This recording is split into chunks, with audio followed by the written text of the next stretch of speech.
Hey guys, a little foam rolling. If you don't have a foam roller, I recommend that you get one. I am trying to heal an injury that happened to me last Monday, and I'm still in pain, but I still have classes to teach. And so this is a little of the therapy for healing.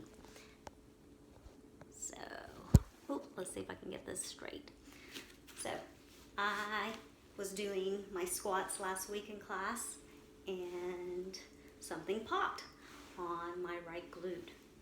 And so it's going into my sciatic area also.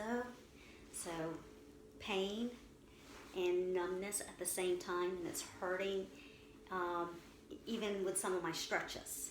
So I know that I have to be careful, but I still have to work through my movements.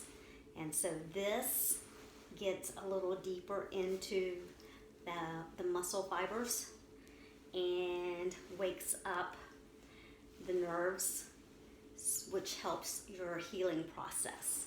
So if you don't have a foam roller and you have a lot of tightness and stuff that you deal with in your life, I highly recommend getting a foam roller. It makes a big difference.